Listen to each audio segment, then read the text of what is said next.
Dites-nous la vérité vous présente ce samedi 9 novembre 2024 à 15 h sur un sujet qui fait suite à une autre. Ce sujet qui fait des polémiques dans les médias, dans les réseaux sociaux. Je reçois pour vous M. Jonathan Muntu, cadre de l'IDPS et membre de l'Union Sacrée. M. Moukini Richard, cadre de l'Envol et membre de l'opposition. M. Massaka Timothée, membre de la société civile Force Vive de Moukalé Moulolo. M. Kabou Jalou, lui c'est membre de l'opposition, cadre du PPRD. Madame, Messieurs, amis téléspectateurs, bienvenue à ce plateau. Nous organisons ce plateau parce que nous sommes convaincus que notre métier de journalisme est fondé sur les principes du contradictoire. Nous sommes ici parce que nous avons voulu aborder le thème. L'actuelle constitution est-elle adaptée à la RDC aujourd'hui? Faut-il la changer ou la réviser? La constitution de la RDC, notre constitution, n'est pas bonne. Elle a été écrite à l'étranger par les étrangers. Il faut aussi la revoir ou la changer, dit le président Félix Tshisekedi devant une foule à Kisangani. Monsieur Moukini Richard, bonjour. Bonjour, bonjour Papa John. Oui, bonjour Papa. Après avoir suivi le débat dans les médias, dans les réseaux sociaux, le président était à Kisangani devant sa foule. Il aurait prononcé pour dire qu'il a déclaré la constitution de la République démocratique du Congo a été écrite à l'étranger par les étrangers. Et selon cette déclaration, vous en tant que membre de l'opposition, le cadre de l'Envol, qu'en pensez-vous de cette déclaration du président de la RDC? Ok, merci beaucoup. Merci Papa John. La déclaration du chef de l'État, c'est une déclaration privée ou personnelle. Et puis, c'est une déclaration sentimentale parce que dire que la Constitution a été écrite par les étrangers à l'étranger, bon, ça n'a pas de sens. Je ne sais pas... j'ai déjà suivi beaucoup de Congolais qui disent qu'ils étaient parmi les formateurs de cette constitution-là.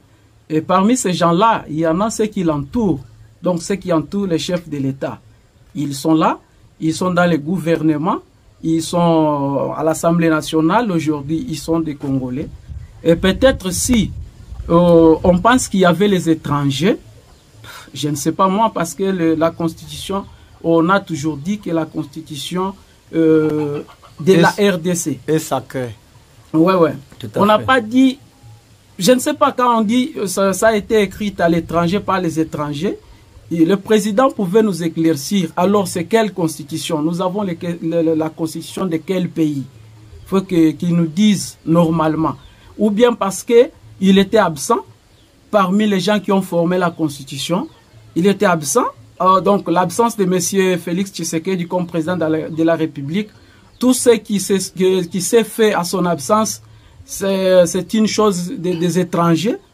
Je ne sais pas moi comment, dans quel contexte il a dit ça, parce que je connais quelques membres, les constitutionnistes qui étaient là, et il l'entoure aujourd'hui. Il est avec plusieurs membres, les ministres, les députés qui sont là, entre autres Vital Kamerhe, le Mbosso, Bahati Lukwebo, il y en a plusieurs. Ils étaient là. Est-ce que ce sont là les étrangers? Ou bien les étrangers ont formé la constitution et ils sont partis chez eux? Est-ce que entendre le président de la République dire que je vais modifier ou réviser la constitution, est-ce que ce n'est pas en vouloir aussi s'éterniser le pouvoir selon le président de la République? Bien sûr que oui, parce que la Constitution a été écrite par les humains. Il peut y avoir les erreurs, on peut revoir et pas changer. On peut revoir mais pas en ce moment. Pourquoi il a voulu seulement en ce moment revoir ou changer cette constitution. Merci beaucoup, papa. Et nous vous gardons encore en ligne. Je tourne à notre frère. Lui, c'est Monsieur Jonathan. Il est cadre de l'IDPS, membre de l'Union Sacrée. Parti cher au président de la République, Félix Antoine Tshisekedi. Bonjour. Bonjour, Monsieur Johnny Mwanda. Oui, après avoir suivi la déclaration du président Félix Antoine Tshisekedi Tshilombo à Kisangani devant la foule, il aurait dit que la constitution a été écrite à l'étranger par les étrangers. Selon vous, qu'est-ce que vous pensez? Merci beaucoup, Monsieur Johnny Mwanda. D'ailleurs, c'est une bonne question. Une question pertinente, une question émanant du peuple congolais qui doivent se poser des questions, qui doivent fournir des informations et des solutions adéquates. Si le chef de l'État a prononcé très bien que nous devons réviser la Constitution, d'ailleurs, selon moi, les cadres de l'IDPS et membres de l'Union Sacrée, moi je parle de remplacer une autre constitution. Et lorsqu'il a parlé, ça ne m'émane pas de lui. Parce que j'ai entendu mon prédécesseur, il m'a dit que le Félix Tshisekedi est en train d'imaginer par rapport, que sais-je encore vous dire, pour s'éterniser dans le pouvoir, il y a aussi les Congolais qui avaient participé, les Batlukobu, il a cité. Je sais que c'est un cadre de l'envol. Je voudrais lui parler que peut-être qu'il puisse au moins lire la Constitution si lui n'en a pas. Si il en a, il doit en tirer conséquence. C'est le peuple congolais, je lui envoie sur l'article de la fameuse Constitution dont il nous parle là, l'article 5. Il est dit que c'est le peuple congolais qui décide, c'est le peuple souverain. Donc, c'est nous, le peuple congolais, qui décide. Lorsque nous parlons de remplacer ou de réviser cette constitution, c'est en guise de solutions ou par rapport à la situation.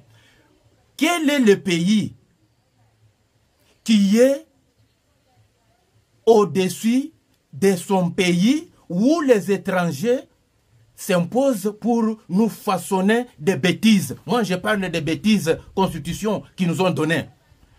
Il y a eu 21 personnes, dont 8 Congolais, 13 étrangers. Je mets virgule. Je ne sais pas si vous m'entendez. Allez-y, on vous écoute, le plateau. Il y a eu 4 qui émanent de leur nationalité belge. 4 Congolais, dont les 4 Congolais n'avaient pas monopole d'échanger ou de parler par rapport à leur plan. Parce que la constitution que nous avons, c'est une constitution de Bergeron. Donc, celui qui avait un mot à dire sur les Congolais, c'était professeur Kabamba. Si Kabamba était là, j'ai ces audios, j'ai les interviews, tout ce qu'il avait parlé, nous en avons et nous connaissons tous. Kabamba, c'est celui qui représentait tous les 8 Congolais là. Comme promoteur, il était chargé par les Belges, à raison pour laquelle ils nous ont fabriqué l'histoire, les bêtises qui n'émanent pas de notre pays. Et ce n'est pas une constitution qu'on devrait faire à l'écart de notre pays, de la République démocratique du Congo. Si c'était que c'était notre constitution, on devrait se réunir, on devrait être sur notre pays, dans notre République démocratique du Congo, soit à Kinshasa, soit à Lubumbashi, soit à Kananga, soit à Chopo, soit partout ailleurs dans nos provinces, que sais-je encore vous parler, pour les fabriquer ou les façonner. Donc, c'est le chef de l'État et la bouche de celui qui n'en ont pas. C'est nous, les peuples congolais, qui ont voulu exprimer... Monsieur Jonathan. Merci. En vous écoutant trop vite, je sais que le président a déclaré, est-ce que... Parce qu'on a dit que la constitution de la République démocratique du Congo, dans la période de la guerre, dans le chaos, dans l'état de siège, ne peut pas être modifiée. Mais pourquoi le président de la République dit qu'il peut changer, il peut modifier? Est-ce que ce n'est pas une façon aussi de s'éterniser ou c'est un coup d'État à la Constitution? Ce n'est même pas un coup d'État, permettez. Ce n'est même pas un coup d'État. Est-ce que, aujourd'hui, de quelle lettre qui est sortie pour déclarer cette guerre-là? Parce qu'il fallait me prouver que non. Voilà la lettre qui s'y prouve que non, il y a la guerre. Mais nous avons des groupes armés. S'il vous plaît, monsieur journaliste. Je suis au plateau. Laissez-moi parler. Laissez-moi épouser mes idées. Vous n'allez pas m'interrompre. J'ai mon droit. Ça, c'est le droit. Donc, le chef de l'État a dit cela en fonction des causes. Il n'y a pas une lettre qui est signée pour qu'il y ait la guerre. Jusque-là, il n'y en a pas cette lettre-là. Eh bien, ce n'est pas une façon de s'éterniser au pouvoir. Nous cherchons, les chefs de l'État cherchent tout ce qu'on avait ravi au peuple congolais par les étrangers puisse se retourner de soi. Et même si le peuple congolais décide aujourd'hui que non, nous devons prendre notre pouvoir, eh bien, nous en sommes sûrs. Allez-y, merci beaucoup. Nous tournons aux caméras avec notre confrère Timothée Massaka. Lui, c'est